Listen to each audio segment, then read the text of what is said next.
during and after the interview.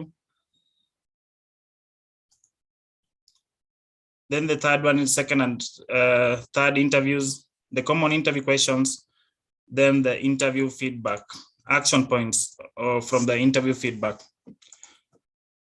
So when you're looking for a job, a new job, it's important to note the kind of job you want to venture into. For example, you are working as a HR manager or a HR assistant or HR officer, you want to go into a HR manager position. Always understand the role of a HR manager. And the only way to understand the role of a HR manager will be by you going through, going online, researching about 10 JDs for a HR manager, looking at the job descriptions, understanding what each role talks about the role of a HR manager. You will come to find that for a HR manager role, or a HR officer role, when you check about 10 JDs, most of the responsibilities are similar. So start practicing, start understanding the JDs of these positions, so that when you apply for the same position, you're a better place to ace the interview. You can also practice mock interviews. With these job descriptions in place, conduct mock interviews to ensure that you are well versed with possible questions and scenarios and practical assessment that are likely to come across in your job search. So the third thing to do is conduct research about your key soft skills that are relevant to the position that you are applying for. The job description will have an array of soft skills that are required for your next career step. And every position has its own skills or its own soft skills and technical skills. So always make sure that you to ace an interview, you have the soft skills at your fingertips, and make sure that you're ready to talk about them during the interview. Then continually upgrade your communication and presentation skills. Depending on your career, some organizations may require to make reports during practical assessment interviews. So ensure that you use correct grammar, well versed with important terms in the field, and have excellent reporting and analytical skills. So make sure that you have the key skills, or you use the keywords for that position. If it's in HR, make sure that you are using the keywords in HR. If in accounting, you make sure that you're using keywords, terminologies in accounting to help you ace the interview, especially where the ATS system is involved. This comes handy even when submitting applications through the recruitment process. So basically, in the recruitment process, when you talk about the recruitment process, mostly we are talking about the applicant tracking system, whereby it will help in screening your applications. So the key terminologies or the keywords are relevant in this scenario. Make sure that you have them ready.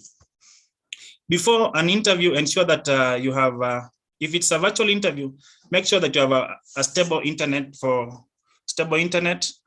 Then the other thing you need to have before an interview, have an updated curriculum vitae and the testimonials. If it's for physical interview, you must have hard copies of the documents arranged in chronological order. So I've seen candidates come for interviews without their CVs, without their testimonials. Or some of the candidates will tell you that, do you have a printer at your office? You print for me these documents. This shows that you are not ready for the interview and you are not organized. It might end up, you might end up losing the job because of such carelessness. Do an elaborate research about the company and the role you are being interviewed for.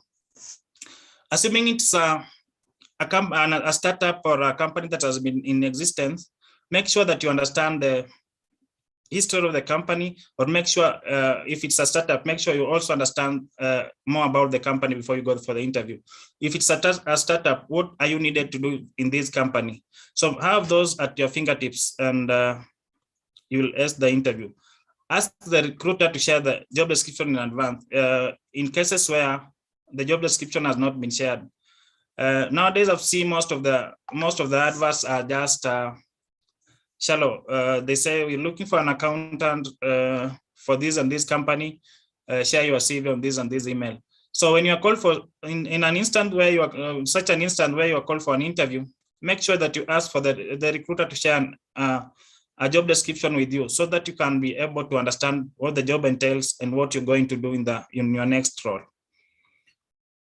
Arrive at the interview venue early, communicate in case of any changes and delays. However, do not wait until the last minute to do this. So interview communication, emergencies happen everywhere. Even in our offices, it happens on a daily basis. So make sure communication is key in this scenario. So whereby you are late for an interview, communicate, call the interviewer, tell them, explain to them why you will be late, and if they can reschedule you for another time, maybe 2 hours later or 3 hours later, at least you must have communicated. Prepare neat clothes for the interview. I think when I say neat clothes, I mean for ladies, yeah, we know we do suits. For men, we can do a shirt and a suit as well. Remember, your first impression counts. So make sure when going for an interview, make sure that your first impression counts. How you look, you'll only be addressed by how you look. So always remember that when you're going for an interview. During the interview, ensure that you communicate clearly and audibly. Be precise and avoid too much irrelevant information. Only respond to the questions that you've been asked for. In case you are adding something, let it be in relation to the question that you've been asked for. Start with the most remarkable answers to the questions.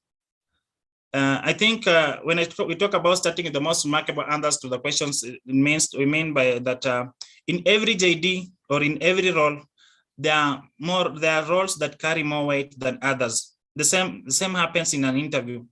There are answers that you'll give that carry more weight than others. So always make sure that you start with those answers that carry more weight. Maintain eye contact with all the interviewers. In case where there's a it's a panel interview, make sure that while responding to the questions, you look at all the panelists. Don't just maintain eye contact with one panelist. Maintain eye contact with all the panelists. Let the interviewer flow the interview flow as a conversation. Do not rehearse answers from the previous mock interviews. Be honest, but do not use negative words to describe your capabilities. Have a notebook and a pen to take down important points always. Then ensure that you switch off your phone. You don't have your phone off during the interview. You don't have your phone on during the interview. Then demonstrate enthusiasm for the opportunity. Always thank the interviewers for the opportunity given to you to take part in the interview. Then master the recruiter psychology. Quickly determine why behind each question and answer accordingly. Demonstrate your value by giving practical examples and how your skills match the current vacancy. This is in the question of tell us about yourself. You should always demonstrate your previous practical examples and how the skills match the current vacancy. Do not give general or vague answers and don't blow your own trumpet. By blowing your own trumpet, I mean by talking so good about yourself that the interviewer might not see the value. Always let them make their own decisions about you. Then after the interview, these are now you have the opportunity to thank the interviewers. You can also do an email to say thank you to the interviewers for the opportunity given to you. Then contact your referees, let them know about your recent interview and mentally prepare them for the reference checks call in the near future. Ensure that you have a good standing with them. For referees, we've seen candidates, referees may some candidates deny some candidates opportunity because you have not been in good standing with them, or you've not been in touch with them, whereby the referee at some point forgets who you are. When they are called, they don't remember you. It shows the negativity in terms of you are standing with them. So you might end up missing on a role because the referee might not be in a position to do. The referee might not in a in a position to do a recommendation letter for you.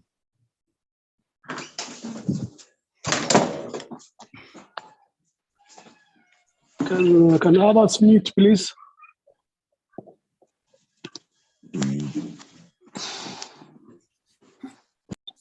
So prepare a thank you note to send to the panelists not later than 24 hours after the interview.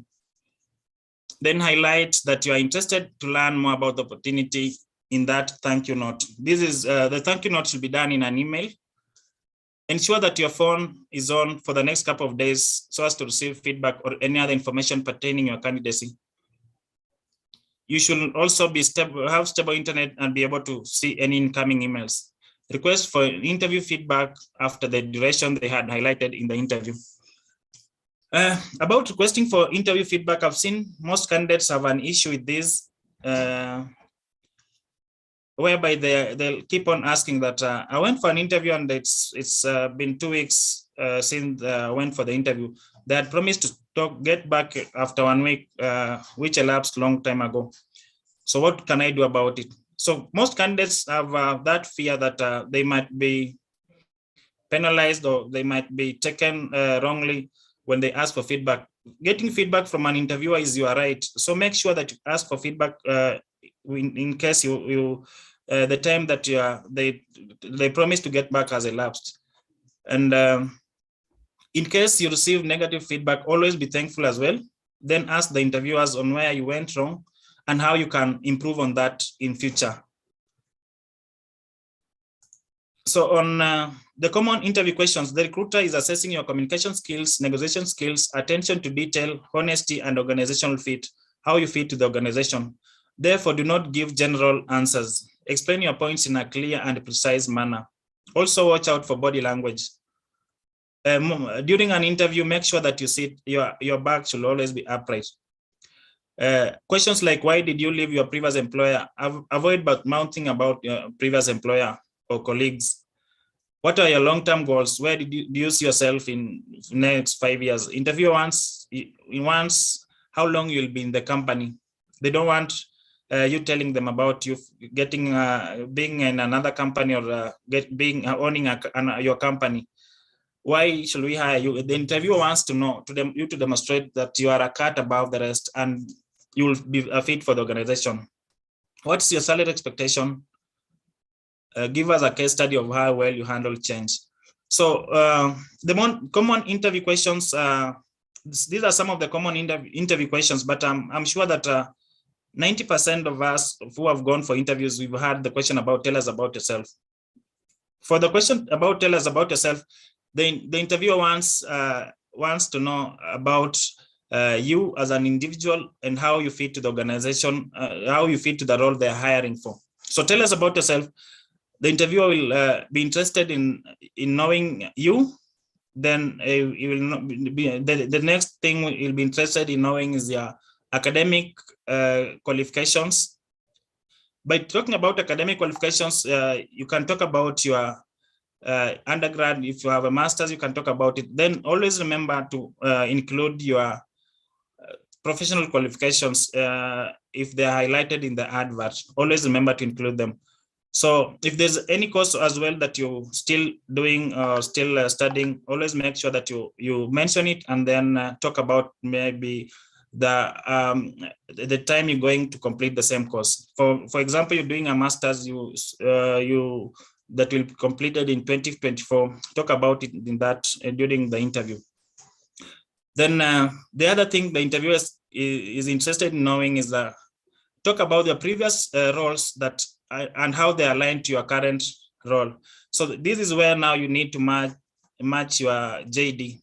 By matching your JD, I mean that you've been working as a HR manager and you've applied for another position as a HR manager in a different organization.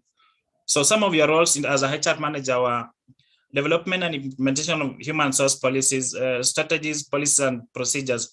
Talk about it and talk about what you did in the other organization that you're going to do in this other organization.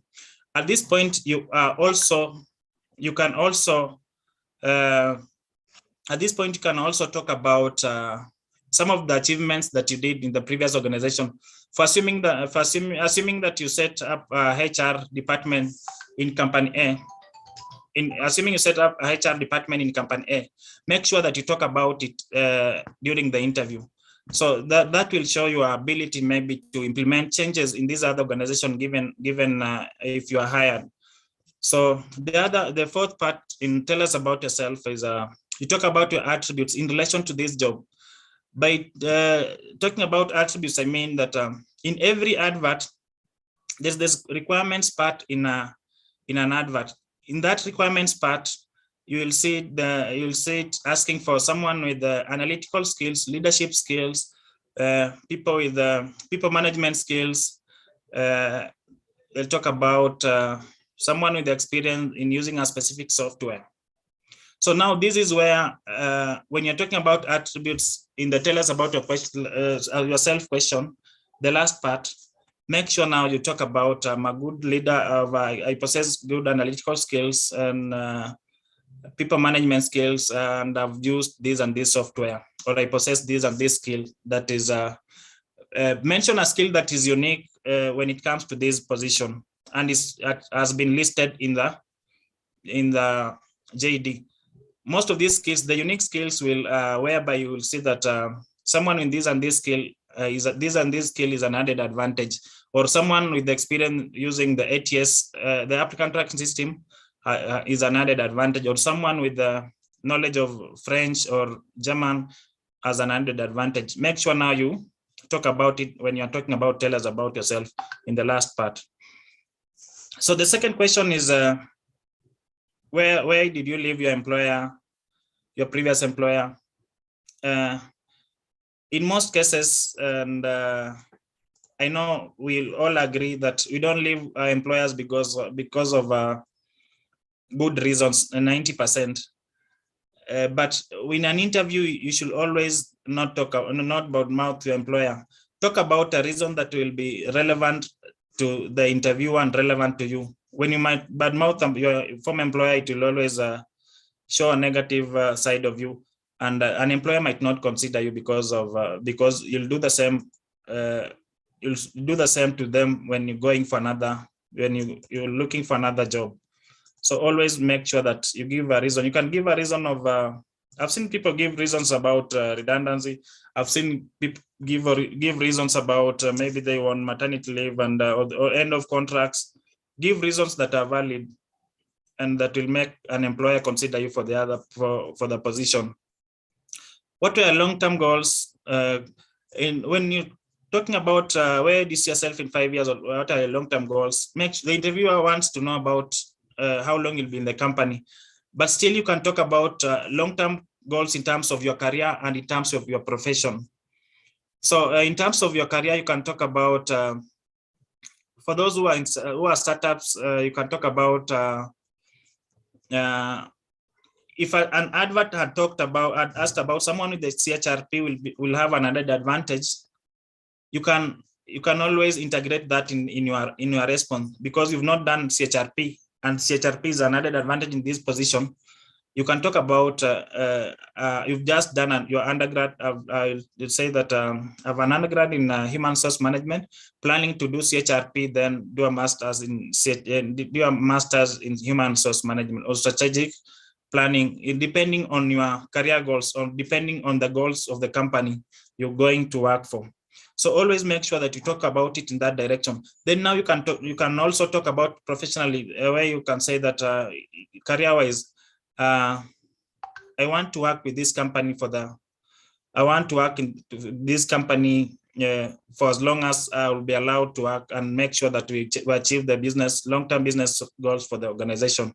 So depending with the organization, if it is let's say it's a community development or a project management organization, make sure that you align the vision of the company to this, you align the vision or mission of the company to the answer when talking about where you see yourself in 5 years. So make sure that to help the employer see the relevant in your answer.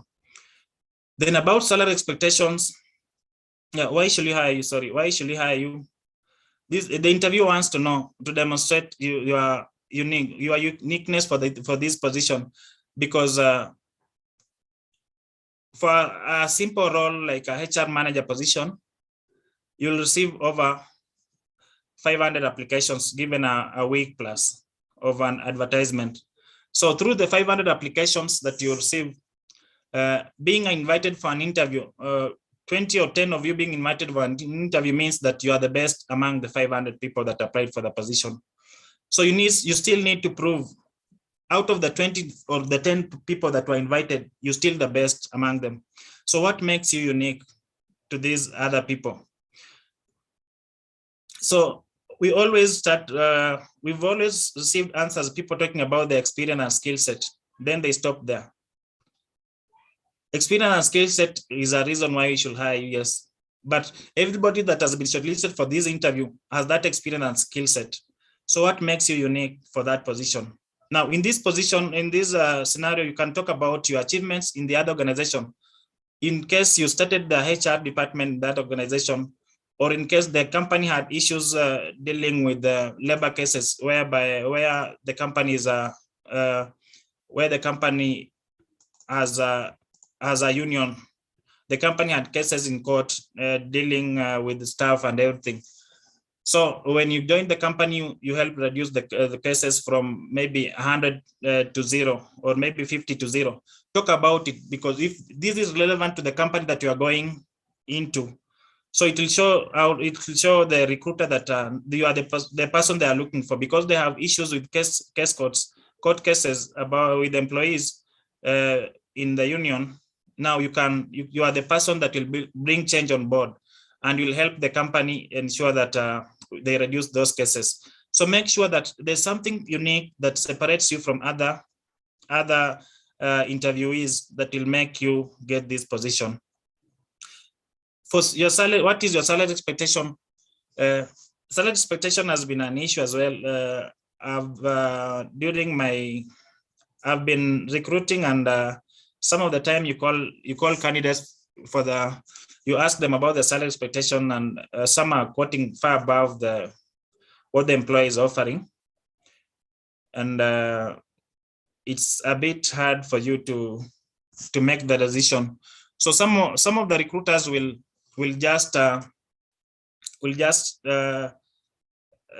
do away with your application based on your salary expectation. I've seen in most some adverts nowadays, employers will want to know your salary expectation maybe before they can shortlist you for a certain position. So where salary expectation is not included in the advert, you as a candidate will have to suggest your salary expectation for that position. So for me, salary expectation will be determined by different factors. The first factor is we have organizations whereby some of us feel that is a toxic environment. You're not enjoying what you love doing. So if you're in a toxic environment, that will determine what you'll ask for during the interview.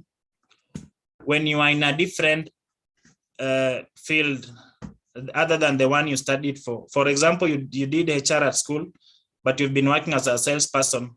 In that instance, when you go for an interview, you will always consider your role as your passion in HR and your role in sales. So that will also determine how much you'll ask for. But if you are in an environment where you feel that you're enjoying your work and you're doing well, you'll always ask for a better salary. For example, you're earning 200,000 and you're going for another position. This one you have to make up your mind such that in a way that I'm currently getting 200,000. I have some benefits on top, and then work environment is so good. There's growth and there's everything. So in case I have to leave for something better. So I have to leave for something not less than 300,000. So salary expectation will be dependent on these factors. So in cases whereby what you are asking is far too much from what the employer is giving, you can always make a decision now based on an individual basis. is this position, are you being affected by the factors that I've mentioned, the negative factors that I've mentioned, or are you in a stable job whereby you are enjoying the job you're doing and the salary is okay for you? So if the salary is okay for you, you can firmly turn down the offer and tell them I can't take something that's below 300,000 based on what, based on your passion, if you are in your passion, or if you're enjoying the job, or if it's a toxic environment. But if it's a toxic environment, you'll have to talk about, think about quitting the job or taking a lower pay so that just get another position that will favor you. So there are questions that you give a study case on how you handle challenges. These are questions that, these are situational questions in most cases, whereby situational questions, the recruiter is looking for you out for your soft leadership, decision making, and problem solving skills. This cannot be rehearsed while preparing for the interview. Ask the panelists for a few minutes to recall maybe a past instance before you can answer the question. For example, I've seen you will ask some of the, if it's an organization dealing with the labor issues, you'll ask some of the candidates to tell you about and where they dealt with a case, a labor law case or a union case. Then some will tell you that I've never dealt with it, or some will tell you something that is, they'll be lying, but when you go ahead and ask some of the questions, they'll not be able to answer. So make sure that in this instance, be very honest with yourself. If it's something that you dealt with, they'll always, the recruiter will always want to engage you more and know how you handle it. If it's a case that has affected them previously or something that is affecting them currently, so they'll want to know much about it. For example, of a situation, the managing director highlights concerns over dealing business sales, which in turn are affecting the company revenue. He is concerned that the business will soon have to wind up due to inability to sustain high salaries and high staff numbers. This is a common scenario in HR profession. How will you advise the director in this scenario? Give an example of how you'll have handled such a case previously. Always employ honesty, best practice, and show a triumph on how to approach, on how you approach and solve these questions. So for situational questions, they'll always, there are no specific situational questions that will come in an interview, but there are questions that they'll ask you about your day-to-day role as HR. So we have the 12 common interview mistakes that to avoid. Number one is assuming that the recruiter has printed your documents for the other panelists. Number two, if it's a referral or an internal vacancy, assuming that the success of the interview is guaranteed. This is where we have candidates who are overconfident of getting the job. I've seen such scenarios, and it really affects candidates' morale when they don't get the job. Some even fall into depression. Asking about benefits and perks during the interview. This is affecting most of the candidates. The panelists might end up disqualifying you for the next interviews. Then failure to communicate changes in time. About asking for benefits and perks during the interview, this will not happen. You can only ask about them when you're getting the offer letter. Then failure to communicate changes in time, that is, we talked about it. Leaving your phone on while in the interview, whereby you get calls during the interview. This is also a negative side. Not adhering to deadlines for written assignments. This is whereby a client the candidate, the interviewer sends you an assessment, an online assessment. You don't deliver it in time, or you wait for them to call you so that you can deliver the assignments. This shows that you are poor planning skills. Falsifying information about previous salaries and reasons for leaving previous employers. This happens so much whereby candidates lie about their previous salaries, and you will find out that most of the HR people network, so they can easily get to know the information about your previous salary if they need to. But mouthing previous employer or organizations, we talked about that. asking questions that bring out the dark side of the organization. I've seen people asked about how did this position fall vacant. There are questions that we get on the internet that are not relevant when it comes to questions that you need to ask an interviewer. You only need to ask the interviewer questions that are relevant to the position and not necessarily how the position fell vacant or what happened to the previous person that was in that position. I don't think that those are questions that an interviewee should ask the interviewer. Failing to prepare for the interview, this is the biggest question, the biggest mistake that most of us make. Rehearsing answers to the common interview questions. This is also a big mistake, whereby when they change the patterns of the interviews, of the interview questions, you end up giving the wrong answer to the right question, using slang or complicated jargon, especially for our young brothers and sisters. They like using languages that interviewers will not understand sometimes. Carrying food and drinks to the interview room. This also happens in some instances. How do I move forward after receiving interview feedback? If successful for the interview, prepare the required documentation before the agreed start date. So now this is whereby most organizations, after the successful interview, you are told to prepare your recommendation letter. You're told to prepare your documents, the ESCC, the good conduct, and everything. Some of the candidates will still wait for the last date so that they can start preparing for these documents. If unsuccessful, thank the recruiter for the opportunity and request for details on how you could become the best fit for the position in the organization. Maintain a good rapport with the recruiters. Use the feedback to improve on your employability skills. Always make sure that you do that. Then up to that point, I think I'm clear. We can have questions. Thank you, Joy. I think I raised my hand. My name is Adam, the Regional Operations Director for Maryland University, based here in Nairobi. So thanks very much. It's a very valuable debate. However, I just wanted to check with you. There are some chat messages that some people put. The second question I wanted to talk to you is, some people will tell you, if you don't hear from us in 14 days, expect yourself to be unsuccessful. Is that ethical? That's number one. Number two, this question regarding salaries is a bit like you're being cornered, and it's very, very hard. Sometimes you see some people even pressure you. I've been myself one of the interviewers, and it's not very, very, very good to a newcomer to ask them, how much do you want?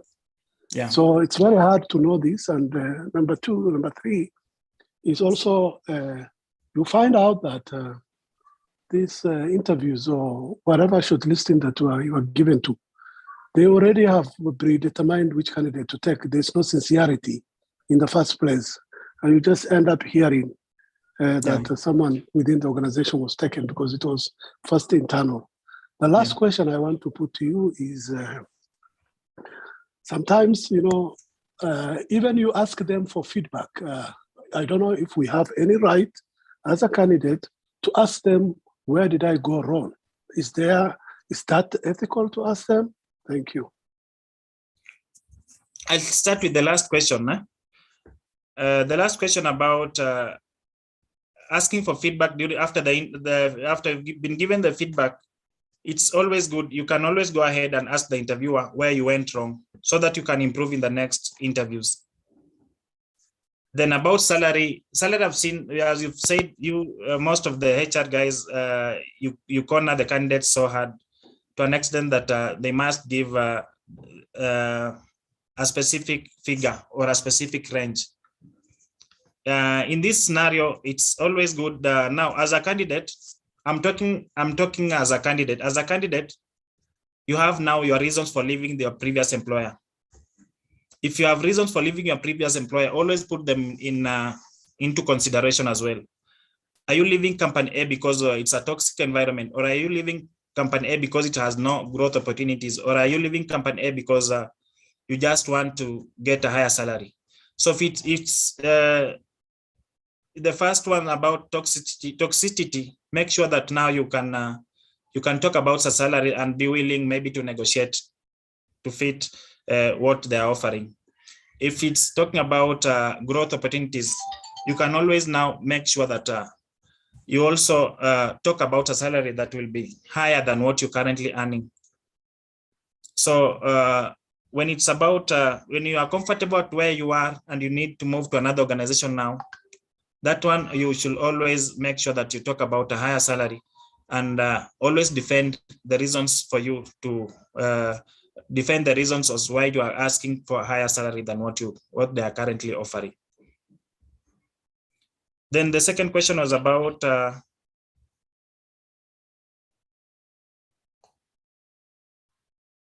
second question was on when they ask you for your strengths and weaknesses.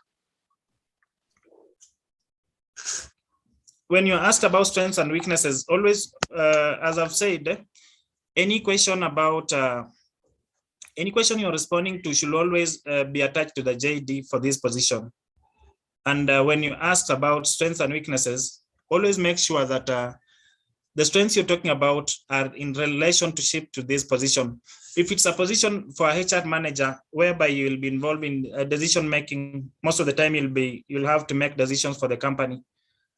Talk about your strength being now a good decision maker, and you can highlight some of the instances that you've done the same. When you talk about weaknesses, always talk about a weakness that you can always talk about when you are talking about weaknesses, always talk about a weakness that you can work on. Talk about a weakness. For example, if you're a person who is this position requires someone who is good in prioritization, or someone who is good who is attentive to details. Talk about it. I'm good at attention to details, or I pay so much attention to details that I might end up not finishing my tasks on time, or that I might end up missing on other information. So what are you doing about it to make sure that you don't miss out on other information? Or what are you doing it about this weakness that makes that you'll make sure that next time you don't finish your work on time? So you can talk about that with time. It's something that when you practice with time, maybe a week or a month, you'll have gotten used to it, and now you'll be able to handle the same. So when you're talking about a weakness, make sure you talk about a weakness and tell us about how you're handling it.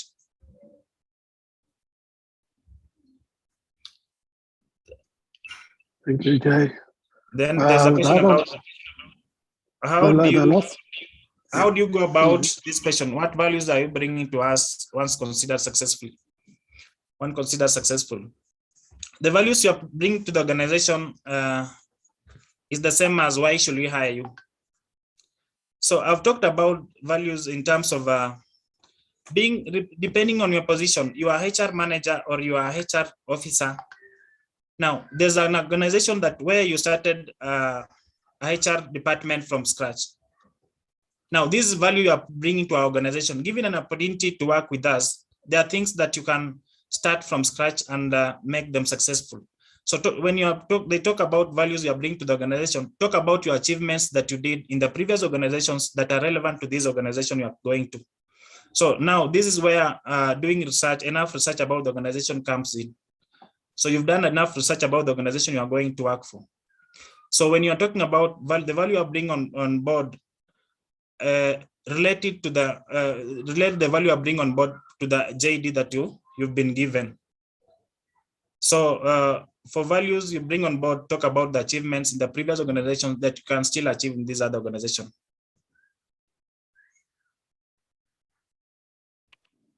I have one last question, sir.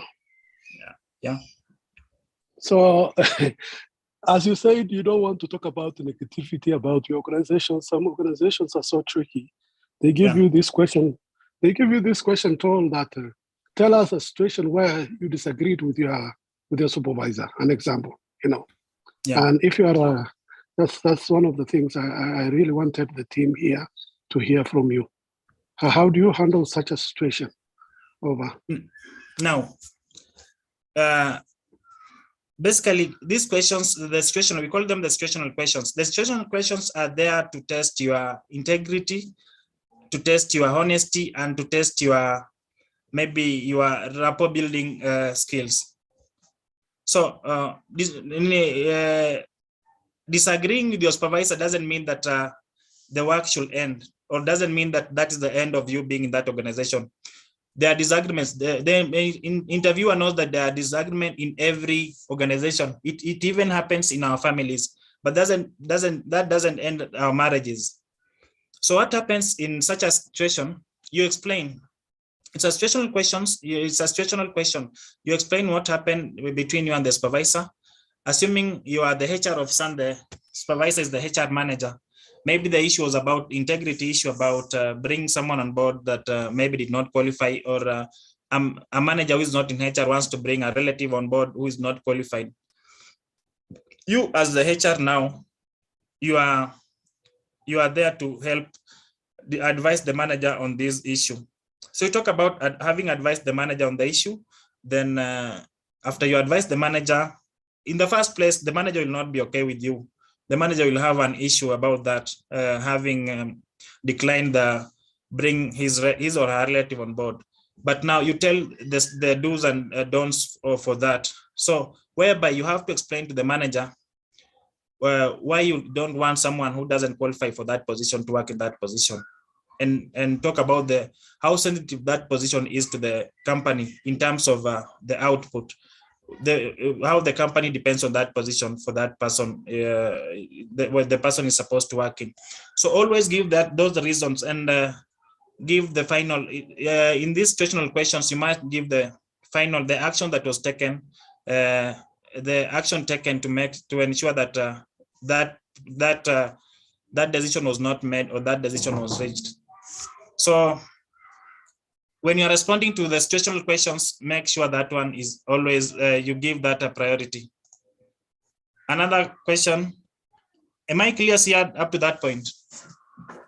Yes, sir, you're very clear. And then the one thing also, what about the question regarding gender? What about? It's about the gender. They ask you about what you know about the gender, you know. Gender in what way? Gender sensitivity and also conflict resolution. Or gender sensitivity and conflict resolution. Yeah. When you're talking about that,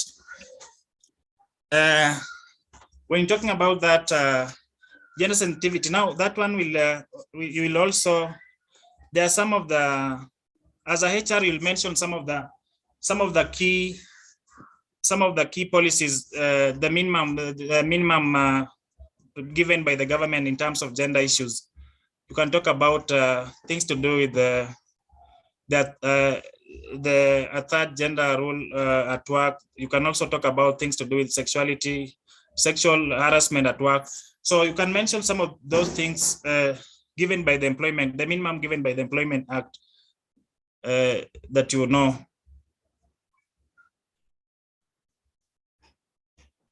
Is that okay?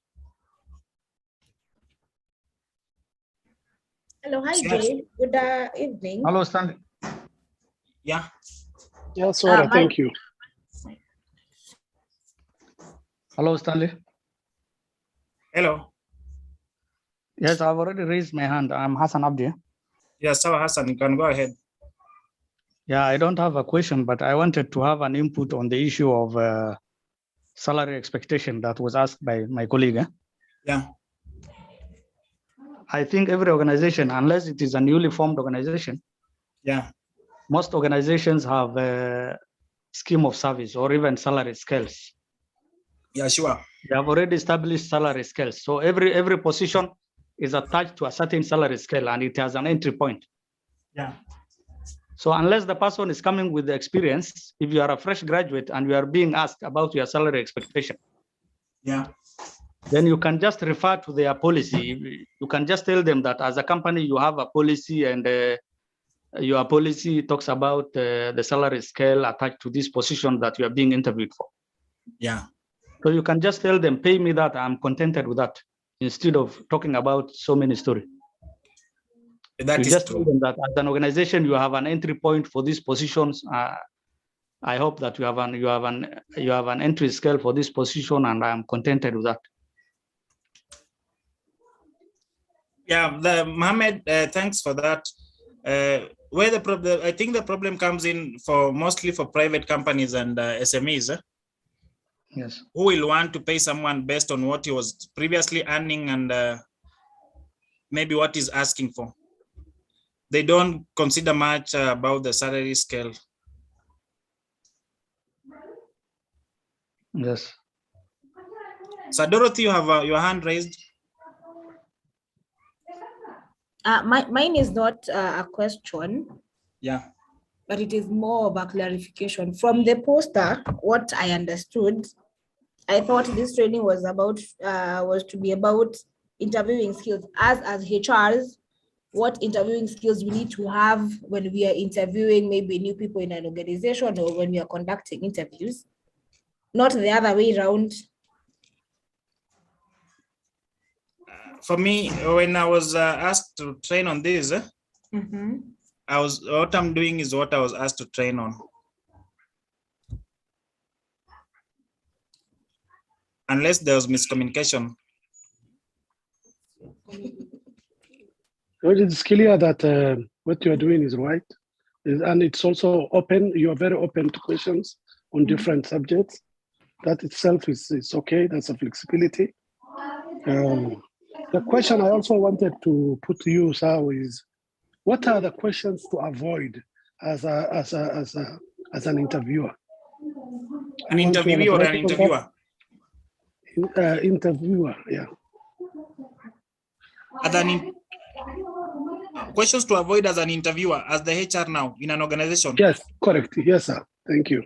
As a HR, I think the questions about maybe marital status, things to do with the tribes, things to do with political affiliations are questions that you need to avoid for candidates, especially if you don't want to employ a certain tribe. Maybe you can get that. You can just make that decision based on the interview. Give feedback, but give constructive feedback, but don't base that on the tribe or age or maybe the marital status on that. What about the case of an early pregnancy, or halfway pregnant lady, and then within a month of giving the employment, the person has to go for maternity? When do you ask these questions, sir? An example, because we have faced this on different occasions. Now, issues to deal with the things to do with the pregnancy and we all every company has a policy, and all these policies are governed by the Employment Act. So anything that is against the Employment Act, we are not allowed to ask them during the interviews. So even things to do with the pregnancy, you might be sued for that. You might be sued because it will be an issue of discrimination. So always any question that you ask about in an interview, make sure that any question that you ask in an interview, make sure that it's as per the Employment Act, and always ensure that it's governed by the Employment Act, and anything you going against that will be an issue.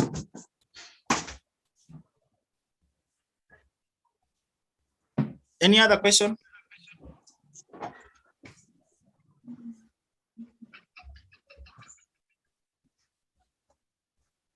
Yes, Jay, how are you? Fine, thank you. Jared, how are you? This is Jared. I'm doing well. Yeah. I text a question there. Generally, candidates always have problems in terms of asking for or answering the salary expectations. Yeah. Is there a general maybe principle upon which candidates should expect to raise their salaries? Maybe from if you're earning 50, can you base it on 25%, 30%, 45%? Now, I think the base is on percentage. I always, for me, I always give it as a personal, you know, as a candidate, there's a value that you've tagged on yourself. So as Jared, I know that Jared, you can only move when you are getting a 50% increase. Someone else will take that, will take a 30% increase. Someone else will take a 10% increase. So unless now we are made to have it done as in a uniform manner, I don't think as individuals, people will go for that. Someone will handle it individually. Jared goes for 50%, Jay goes for 25%, maybe Dorothy goes for 10%, you see. There's no, I don't think there's a specific formula for that.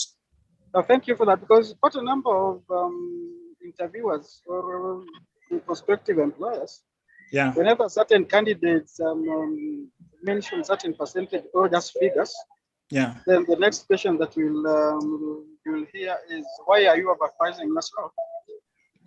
Why are you overpricing yourself, or can you justify the salary expectation of all that? Yeah, that is true. That is true.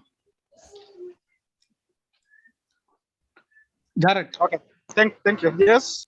I have a question. Is the last person talking about salary increment when you are already employed, or is he talking about salary expectation? I'm confused there.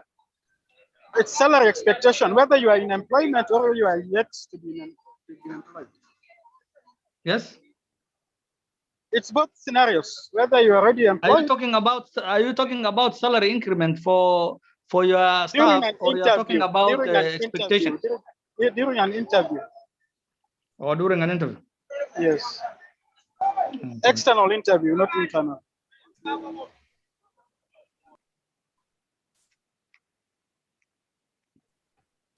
Jared or Jairas? Yeah.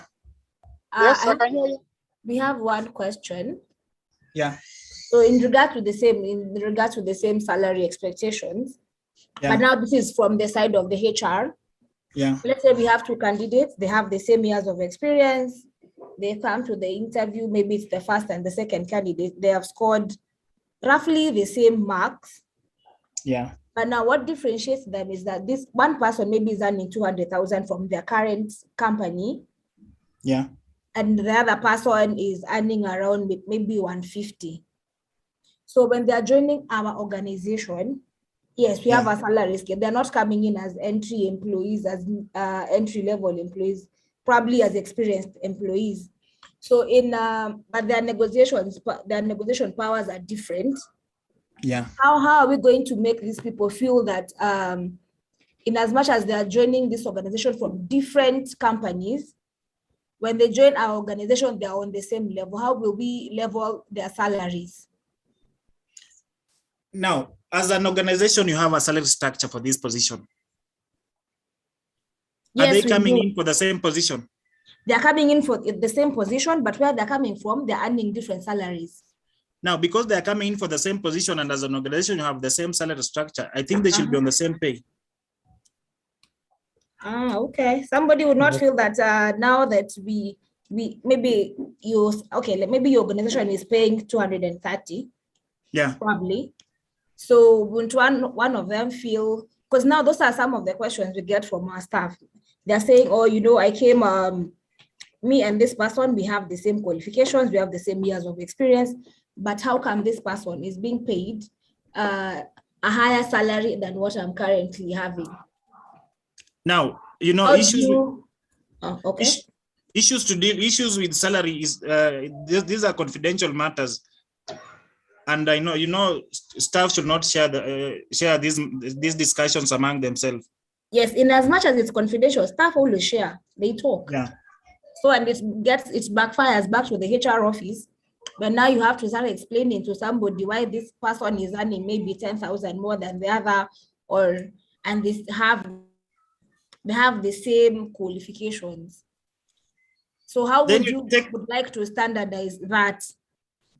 You take them back to the salary structure, unless now that unless your policy says that anyone coming will get a 50% increase on what he was previously earning in the other organization. If the salary structure for the organization is that a HR officer starts at 90,000, I think they should all earn 90,000. You just talk to them, tell them about the salary structure and the company policy on that. Is that okay, Dorothy? Yes, thank you. Thank you. Martin, you have a question? Yusuf, you have a question?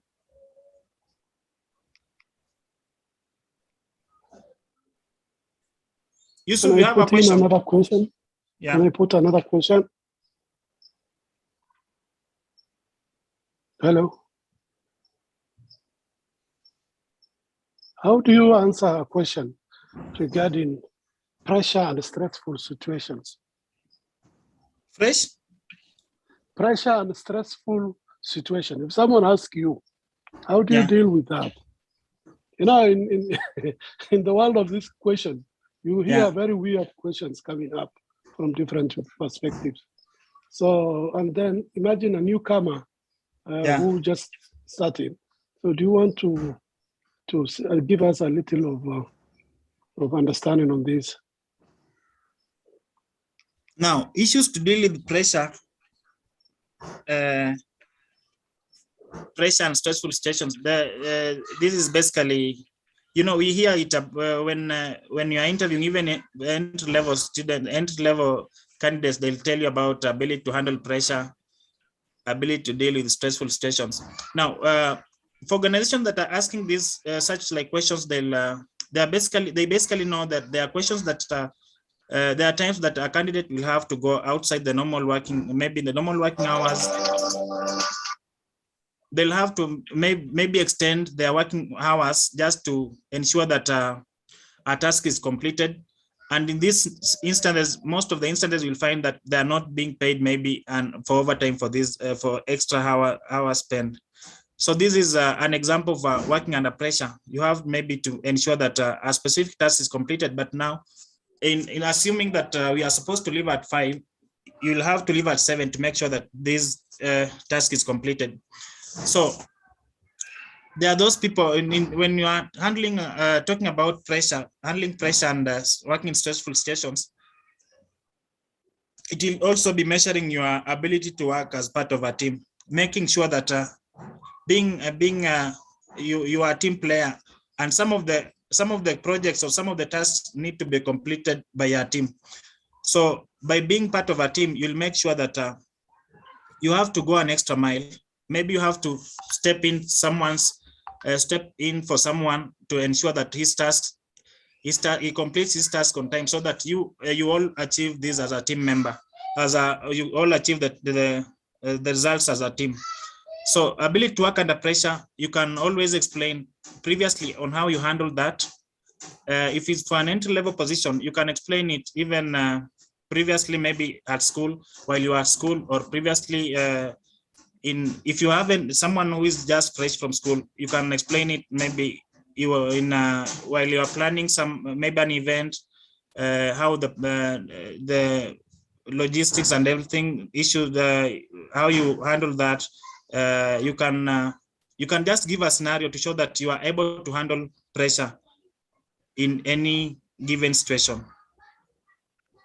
Thank you, sir. Yusuf, you have, I think we can do 2 questions, then we end the meeting. Mohammed?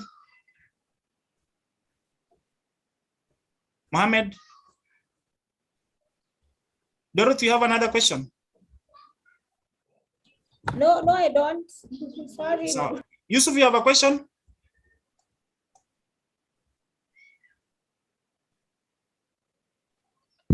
I have no question. I can take one more advantage. Mohammed, you have a question? No, I don't have a question. No. So someone has asked for my phone number. I'll just share it on the chat side.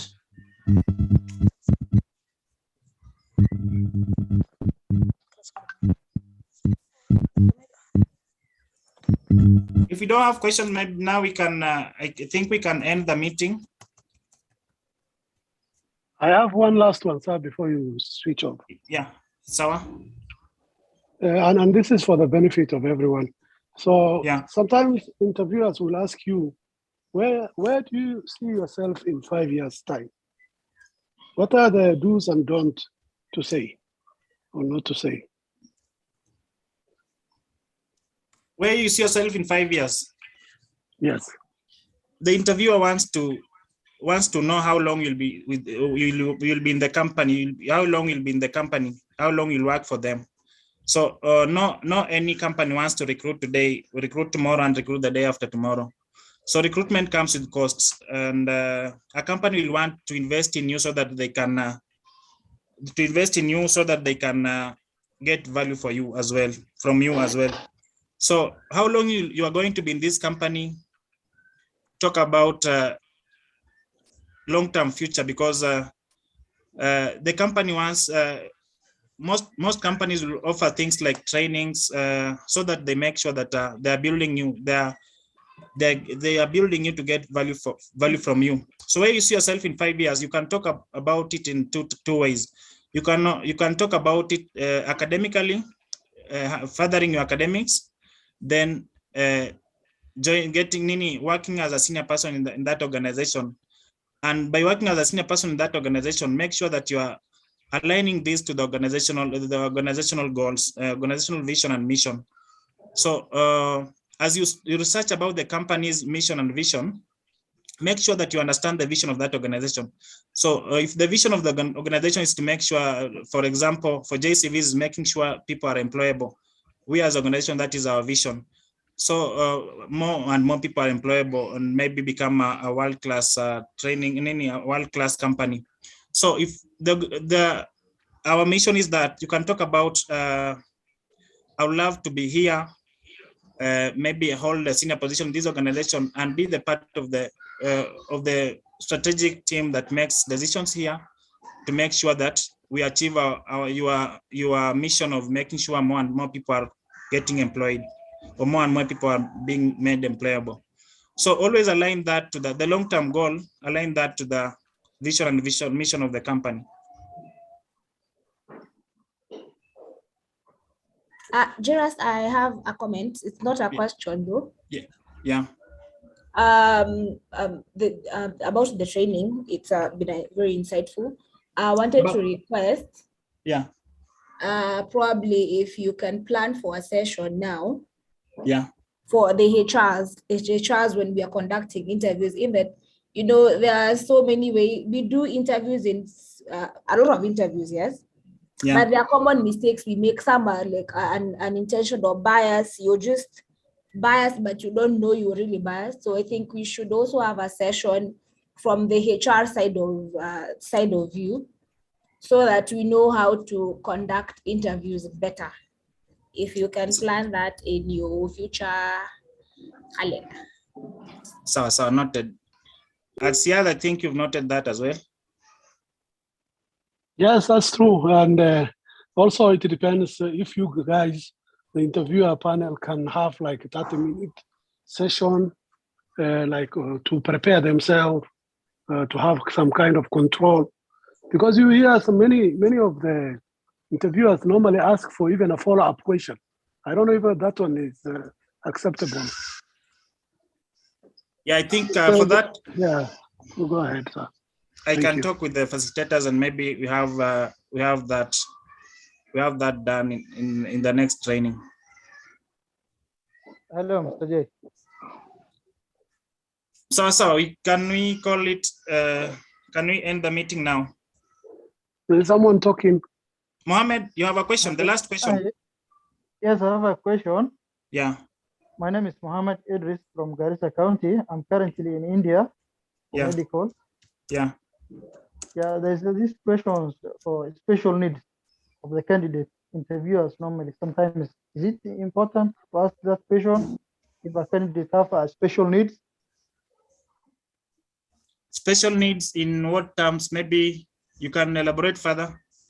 Special needs maybe in terms of medical, maybe special needs in terms of medical, maybe this person or people with disability, for example. Disability, something like that. Yes. Is it important to ask those questions now if the candidate has those special needs? Now, if the candidate has the special needs, Mohammed, you said is it important for the candidate to ask them in an interview or the interviewer to ask about it? Yes, the interviewer to ask that question. Now, people living with disabilities should not be discriminated. That is the first thing that we need to understand. And as Dorothy has said about issues to deal with on how interviewers need to handle some questions, I think that will be key in such a discussion, because there are people who are discriminated based on disabilities. There are people who are discriminated also based on maybe pregnancy. There are people who are discriminated based on the tribe. I think this is something that we need to have a great discussion, a lengthy discussion about, because based on the Employment Act, no one should be discriminated based on that. And me being a victim, I was discriminated on medical grounds, and I got myself fired. That's why I started this company. So we really need to embrace this and have a discussion on this, and maybe we as the HR can start fighting this from this point. Just the Northeastern crew, we can start fighting this discrimination. Then we do working through HRM and other bodies. I think we should end this.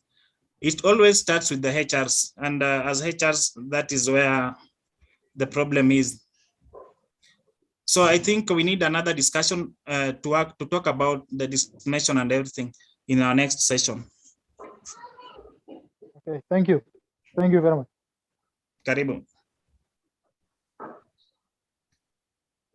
So I think we can end the session. In some of the adverts, you also see some employers writing, ladies are highly desired to, highly encouraged to apply. Or you can see even some of the online platform, when you're filling in the application, you find out that they ask you about your race, they ask you about your inability or disability. Those are some of the things I think we should consider for the next talk. Sure. So, yeah, thank you. Karibu sana. I wish you a nice evening. Thanks so much for joining. Thanks, Jared. You've done well. Bye, everyone. Thank you very much, Mr. J. Thank you. Thank you. Thank you, kindly. Hello. Bye-bye. Thank you. Thank you, Bashar. Ask you the note.